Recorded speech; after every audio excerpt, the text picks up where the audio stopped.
Hello students, welcome to our YouTube channel. आज आप लोग का स्वागत है। हम लोग का स्पेशल जो बनाए हैं वीडियो यानी कि एग्जाम स्पेशल, उसमें एक नई कड़ी जोड़ रहे हैं, लाइट। आप लोग एग्जाम में काफ़ी इंपॉर्टेंट है और 10 मार्क्स कैसे पूछेगा।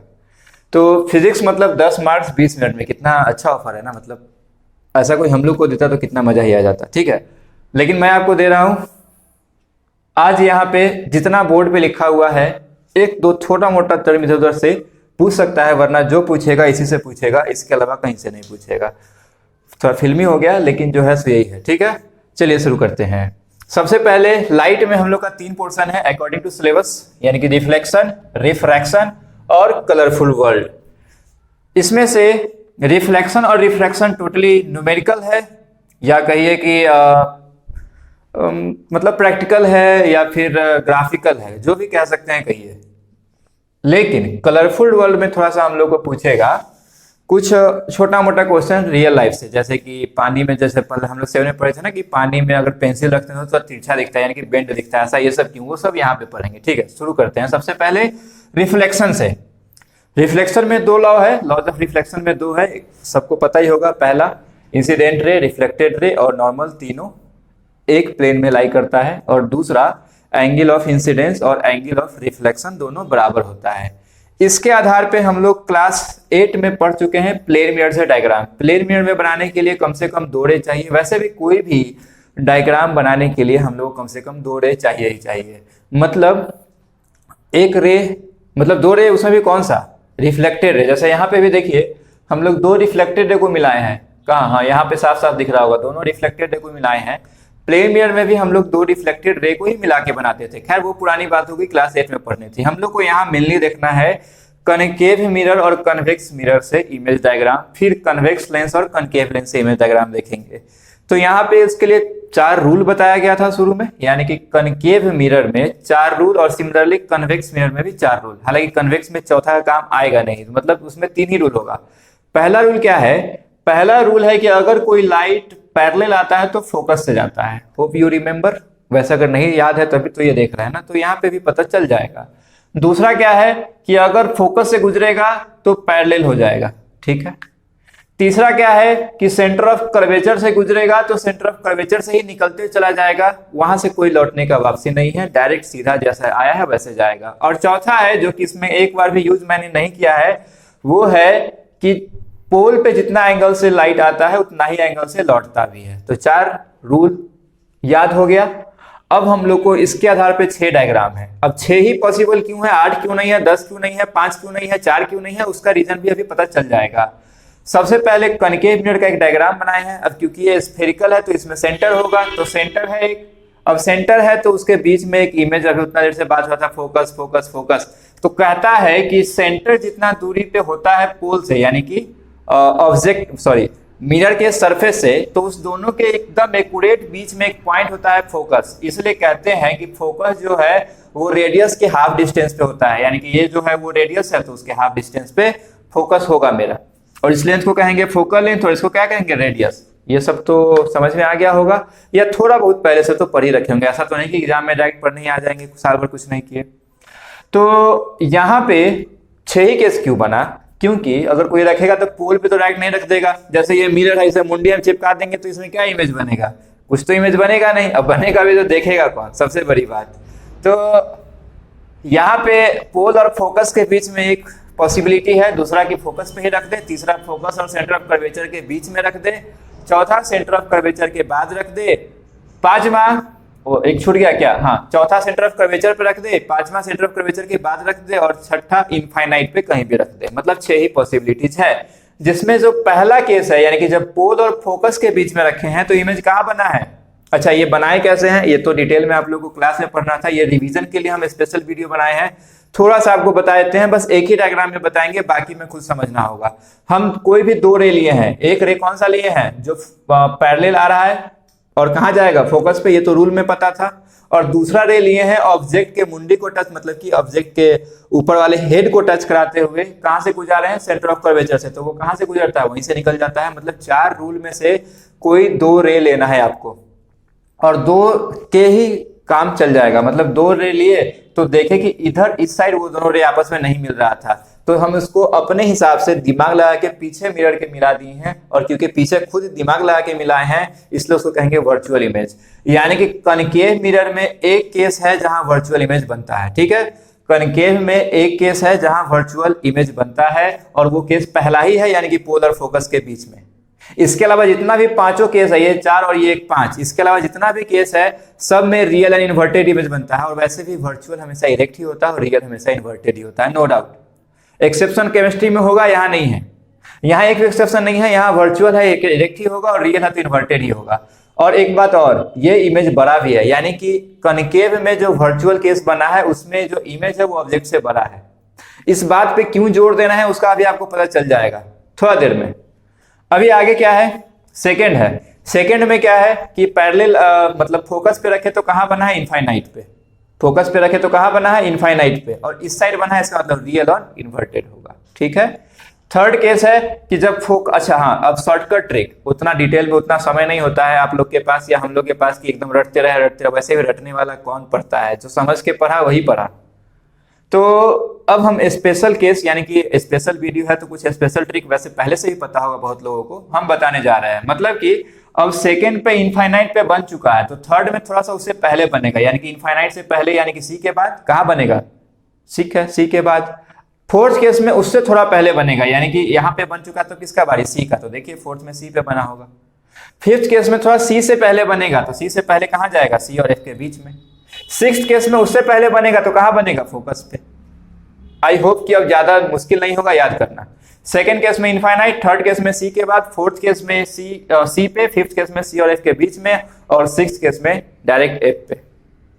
सेम पैटर्न लेंथ को लेके भी है, यानी कि हाइट को लेके भी है। सेकंड केस में बहुत ही बड़ा बना था, थर्ड केस में उससे छोटा बनेगा, फोर्थ केस में बराबर हो गया, फिफ्थ केस में छोटा हो गया, और छठा केस में इतना छोटा हो गया कि दिख नहीं रहा है।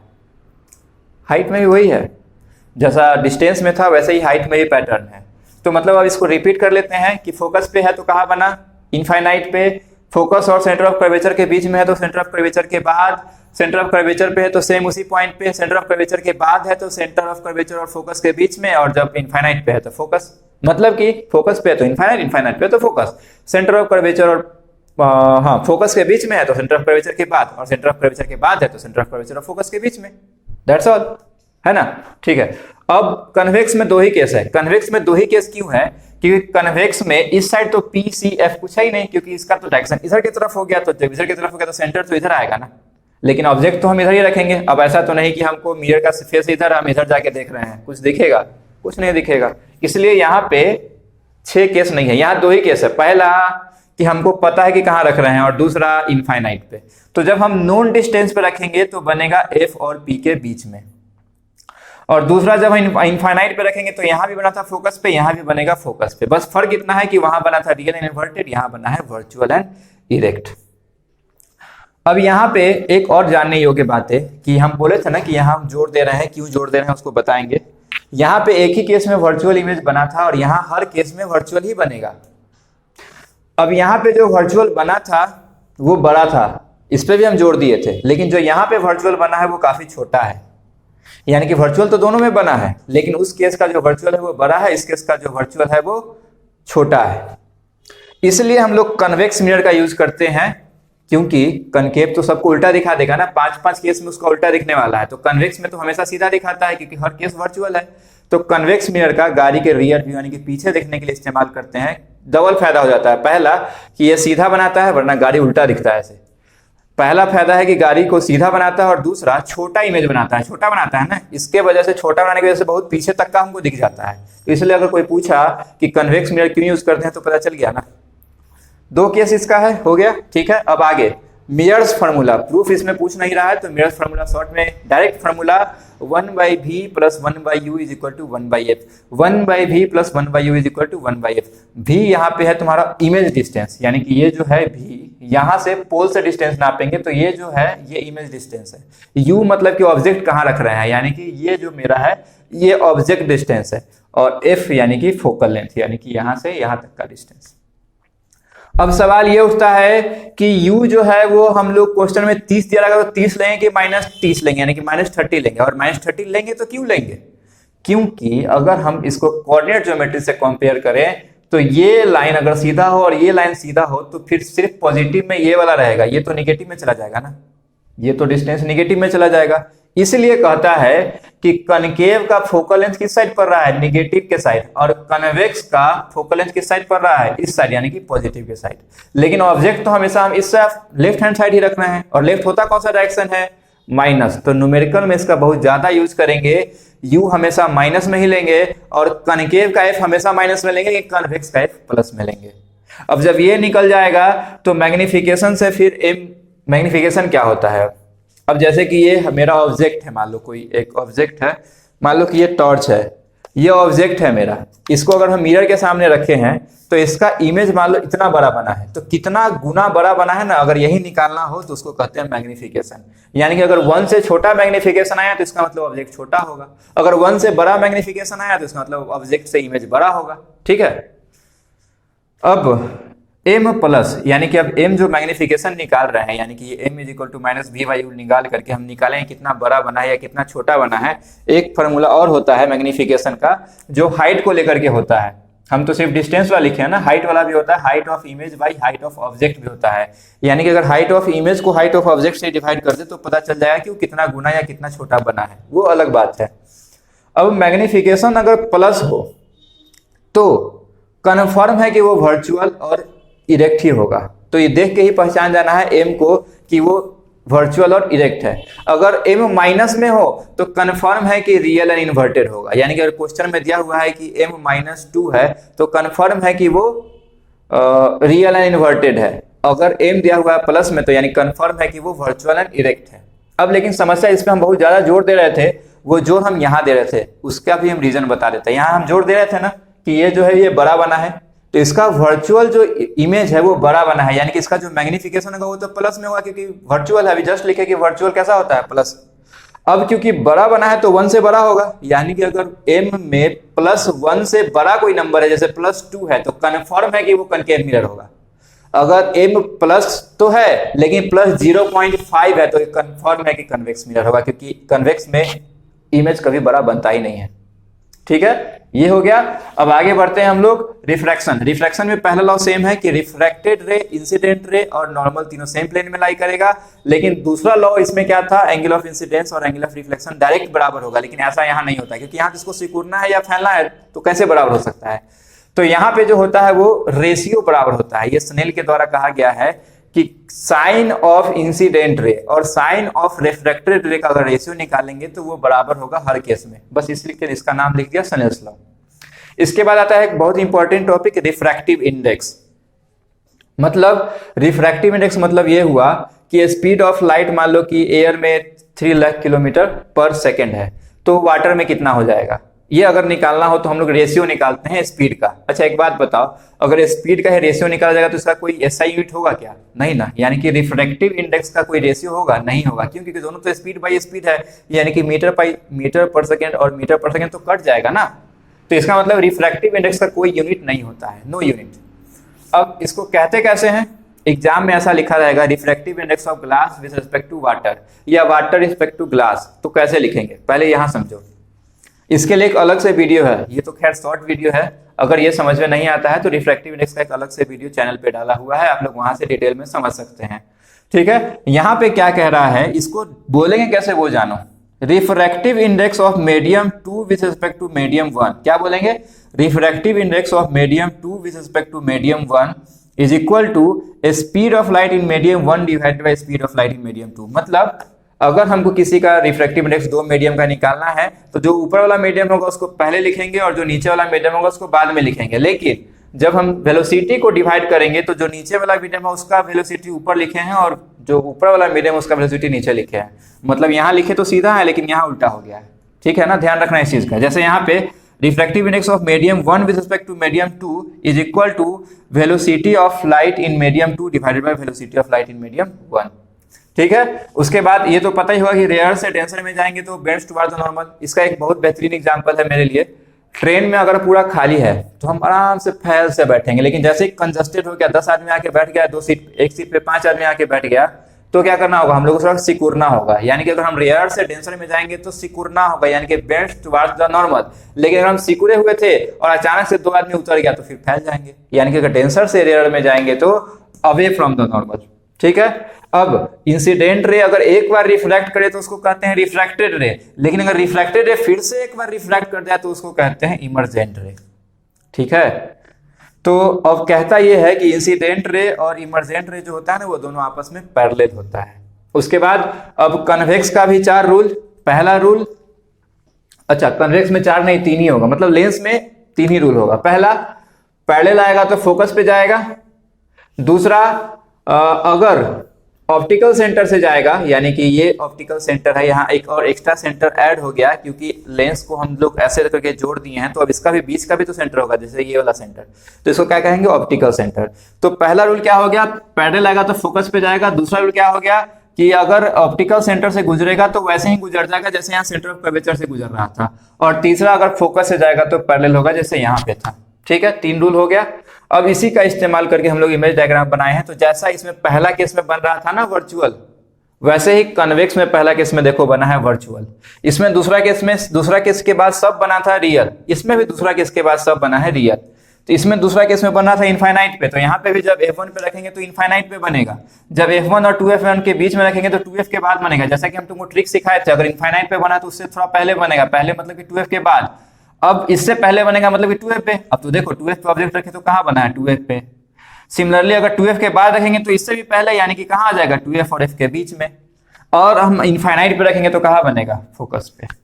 अब यहाँ पे f डैश और ये f क्यों हम लिखे हैं, तो f डैश हम इसलिए लिखे हैं क्योंकि ये मेरा सेकेंडरी फोकस है। सेकेंडरी कैसे, क्योंकि सारा फोकस का काम किस साइड हो रहा है, सारा फोकस का काम इस साइड हो रहा है, यानी कि right hand side.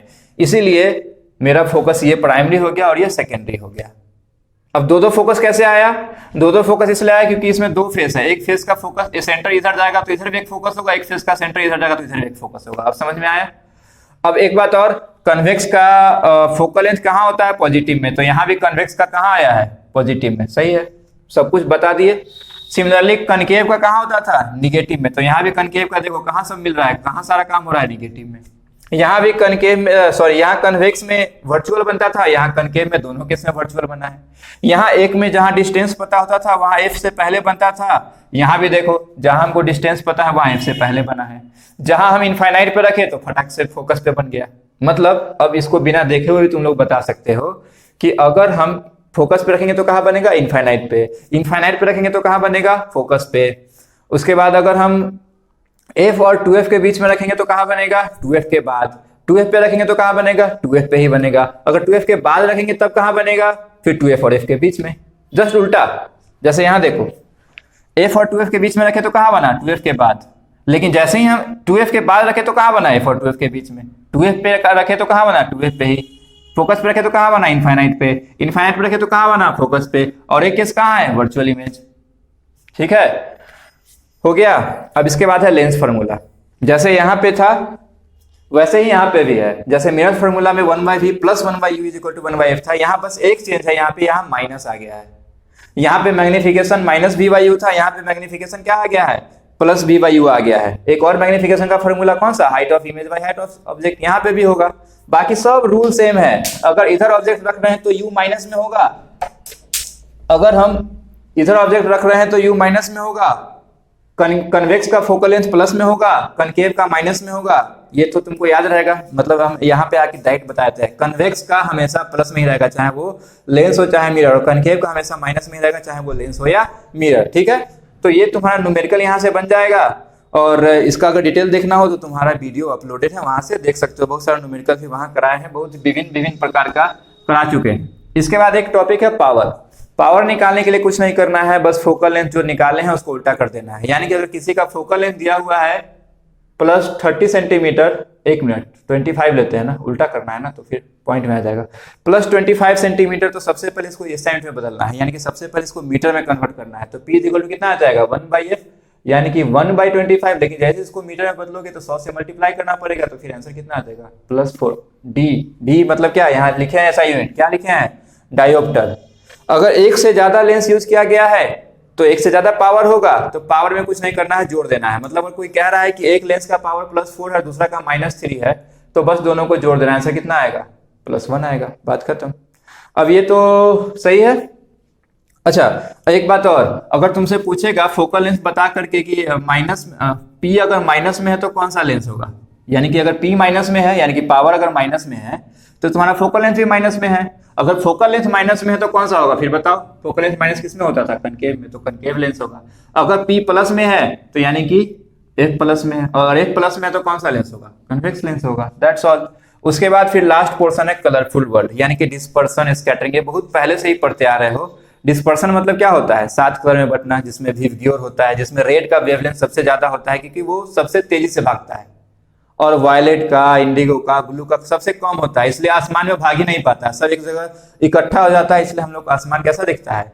Blue colour का दिखता है, मतलब स्काई कलर का दिखता है। सुबह में सूरज का जो लाइट है वो रेड क्यों दिखता है? क्यों दिखता है? क्योंकि वही बात, रेड बहुत तेजी से भागता है तो सबसे पहले पहुंच जाता है, तो रेड दिखता है। हम लोग का जो सनसेट या सनशाइन जो भी है वो 2 मिनट का इधर उधर फेर क्यों हो जाता है? क्योंकि रिफ्रैक्शन की वजह से लाइट जो है कि सीधा चल के आना चाहिए था, लेकिन एयर में क्या होता है, थोड़ा तिरछा हो जाता है इससे, जिसकी वजह से हम लोग को 2 मिनट का डिले हो जाता है। ये सब में आंसर एक ही है, रिफ्रैक्शन। बस प्रोसेस पता होना चाहिए। अब यहाँ पे एक डायग्राम हम बनाए हैं साइड में, ये वाला। इस डायग्राम को हम क्यों बनाए हैं? जब रेनबो बनता है तो रेनबो का जो प्रोसेस है वाटर ड्रॉपलेट के थ्रू बनता है। ये बहुत इंपॉर्टेंट, ये ऑब्जेक्टिव में पूछता है। कहता है कि अगर वाटर ड्रॉपलेट के थ्रू रेनबो बनता है तो उसमें प्रोसेस कौन कौन सा लगता है? तो सबसे पहले यहाँ पे लाइट आया होगा वाटर ड्रॉपलेट में, लाइट आने के बाद एक बार रिफ्रैक्ट किया, यानी कि अंदर गया, लेकिन अगर अंदर जाके सीधा बाहर निकल जाता तो ये नॉर्मल केस है, तब तो रेनबो बनता नहीं।